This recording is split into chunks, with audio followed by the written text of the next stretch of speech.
Hi, I'm Lisa Hostetler-Brown, and thanks for joining us for Legally Speaking. Today we're going to talk a little bit about prevention planning, and you may not know what this is, but just like the name sounds like, this is planning in advance so that you don't run into a crisis or you don't run into a situation where your family isn't sure what to do. So let's talk a little bit about what prevention planning entails.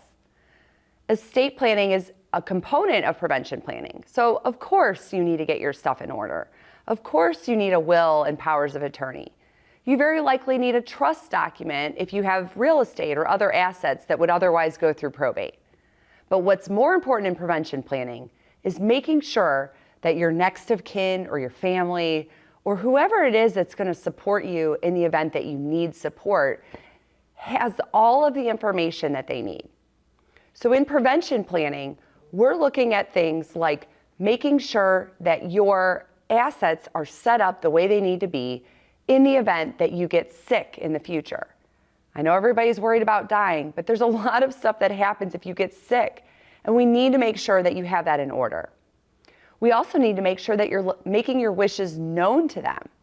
So if nobody knows where to find your email address or your passwords or how to access your phone, they're going to have a problem getting in front of whatever it is they need to do. We actually have something like a stat book where you can keep your passwords, where you can keep your stuff documented and up to date so that whoever's going to be taking over for you isn't left trying to figure out what they're supposed to be doing. Just think about it. If somebody couldn't get access to your email address where you reset all your passwords, how are they going to get access to your online banking, your photos that you probably have for the last 10 years if you're anything like me, or any other really important stuff? I mean, I know that the photos are something that's really important to me. What's important to you? That should be part of your prevention planning. And so when you're thinking about this, what are those wishes? Have you thought about what it might look like if you get sick? Do you want to be kept alive no matter what? Do you want them to use all measures to make sure that you stay alive as long as possible? Or is it more important to you to have quality of life?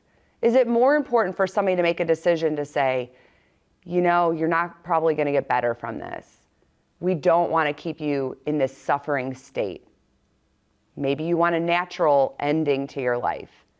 But if you have wishes about that and you haven't made it known or you haven't documented it, those that are making decisions for you are not going to know what they're supposed to do. And believe me, I've seen this a bunch of times. Family members, friends, even children come in and they've never had this conversation before. They're not sure what they're supposed to do. If you engage in prevention planning, your family is going to have a roadmap of what they're supposed to do in a variety of instances.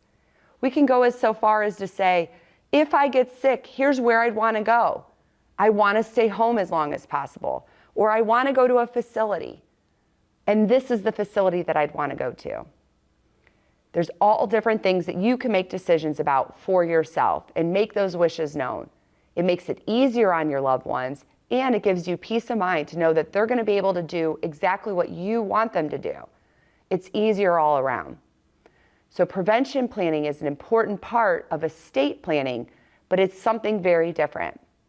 This is also going to mean getting all of your accounts set up to match what your wishes are.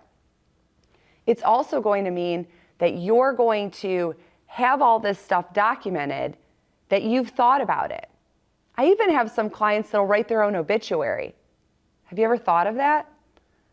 Those are some of the best obituaries I've ever seen. It's not for everyone, but you can take this as far as you want, or you could say, I don't really care. I don't want to worry about it.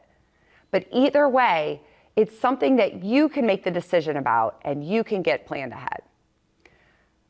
Part of prevention planning is making sure that even if your family is far away, whether in distance or closeness, it's getting a plan together and having a team ready to execute that for you. Thank you for once again joining us for Legally Speaking. I'm Lisa Hostetler-Brown. Please join us again.